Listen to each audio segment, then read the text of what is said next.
PFC spiritual ప్రేక్షకులకు నమస్కారం. ఈ వారం రాశిఫలాలు పరిశీలిద్దాం. ముందుగా మనకి గ్రహాలన్నీ కూడా ఏ ఏ రాశుల్లో ఉన్నాయో చూద్దాం. ముందుగా మనకి శని వక్రించి మీనరాశిలో, కేతువు సింహరాశిలో, రాహువు కుంభరాశిలో, గురుడు మరి ఈ యొక్క డిసెంబర్ 5 అయిపోయిందండి. 5 దాటిన తర్వాత మళ్ళీ మిథున రాశిలోకి వెళ్ళడం జరిగింది. ఇక రవి ధనుస్సు రాశిలోకి వచ్చేసాడు. మరి ఈ యొక్క శుక్రుడు, బుధుడు, కుజుడు మాత్రము వృశ్చిక రాశిలో ఉన్నారు. అందువలన ముందుగా మనం మహాలక్ష్మి స్తోత్రం చేద్దాం. లక్ష్మీం క్షీరసముద్రరాజతనయాం శ్రీరంగధామేశ్వరీం దాసీభూత సమస్త దేవవనితాం లోకైకదీపాంకురాం శ్రీమన్మందకటాక్షలబ్ధ వివద్ బ్రహ్మేంద్ర గంగాధరాం త్వాం త్రైలోక్యకుటుంబినీం సరసిజాం వందే ముకుంద ప్రియాం శుద్ధలక్ష్మీర్మోక్షలక్ష్మీర్జయలక్ష్మీ సరస్వతి శ్రీర్లక్ష్మీ వరలక్ష్మీశ్చ ప్రసన్నా మమ సర్వదా. ఓం శ్రీ దుర్గాదేవ్యై నమః. శ్రీ దుర్గా బెజవాడ కనకదుర్గాదేవతాయ నమః. దుర్గామలీశ్వరాభ్యాం నమః. శ్రీ లక్ష్మీనారాయణాభ్యాం నమః.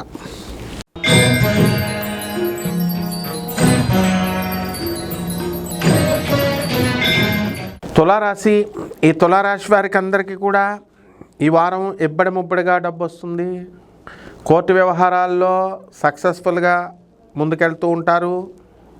జడ్జిమెంట్ ఇంకా ఇవ్వకపోయినప్పటికీ కూడా మీరు కోర్టుల చుట్టూ తిరుగుతూ ఉంటారు. ట్రయల్స్ మీకు అనుకూలంగా వస్తుంది.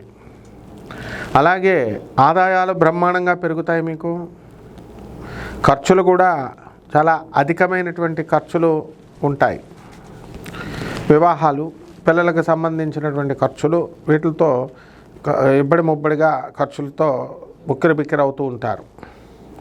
ఇక విద్యార్థులు బ్రహ్మాండంగా పాస్ అవుతారు. కొత్త కొత్త ఉద్యోగాలు రావడానికి అవకాశాలు ఉంటాయి. కొత్త కొత్త వ్యక్తులు మీకు పరిచయం అవుతూ ఉంటారు. మరి కొత్త కొత్త ఊర్లకి మీరు వెళ్ళడానికి అవకాశాలు ఉంటాయి. మీ అమ్మమ్మ గారి తరపు నుంచి బంధువులందరూ కూడా మీకు సహాయం చేయడానికి ఎక్కువ అవకాశాలు ఉంటాయి. దూరపు బంధువుల మరణం వార్తలు మీరు వినేటటువంటి అవకాశాలు ఉంటాయి.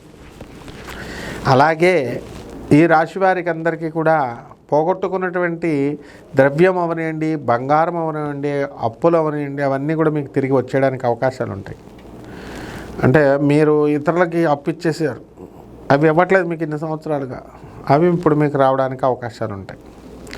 అదేవిధంగా ధనానికి సంబంధించి నేను ఇస్తానంటూ కుజుడు, శుక్రుడు, ఆ తర్వాత బుధుడు పోటాపోటీ పడుతూ ఉంటారు. మరి వీళ్ళు ఎవరిని కూడా ఇవ్వనివ్వకుండా ఈ బుధుడు చేస్తూ ఉంటాడు. కాబట్టి కమ్యూనికేషన్ల వల్ల మీకు కాస్త పనులు అనేటటువంటి ఆలస్యంగా అవడానికి అవకాశాలు ఉంటాయి. మిస్కమ్యూనికేషన్ ద్వారా మీకు యాజమాన్యాలకి, మీకు బంధువులకి, అందరికీ కూడా రిలేషన్స్లో మీకు కాస్త ఇబ్బంది అనేటటువంటిది జరగడానికి అవకాశాలు ఉంటాయి. మీకు కాలు బెణుకుతుంది. తర్వాత ఎముకల పటుత్వం తగ్గుతూ ఉంటుంది. కాల్షియం డెఫిషియన్సీ అనేటటువంటిది వస్తుంది. కాబట్టి జాగ్రత్తగా చూసుకోండి. అదేవిధంగా ఈ యొక్క నష్టాలు, షేర్స్, స్టాక్ ఎక్స్చేంజ్ల్లో కనుక మీరు కనుక ధనాన్ని దాచి ఆడ్డాలు ఇలాంటివన్నీ కూడా చేస్తే మీరు నష్టపోవడానికి అవకాశాలు ఉంటాయి. కాబట్టి జాగ్రత్తగా ఉండండి.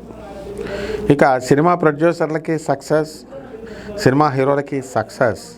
పరిహారాల దగ్గరికి వచ్చేసరికి బుధ జపం చేసుకోండి, బుధ స్తోత్రాలు చదవండి.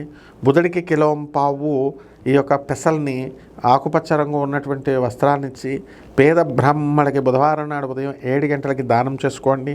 అలాగే దశమహిమ విద్యల్లో ఒకటైనటువంటి ఈ యొక్క భువనేశ్వరి అమ్మవారి యొక్క హోమాన్ని మీ ఇళ్లలో చేసుకోవడం, లేదా ఆ అమ్మవారి యొక్క మంత్ర జపాన్ని మీరు చేసుకోవడం ద్వారా బ్రహ్మాండంగా ఉంటుంది. శుభమస్తు.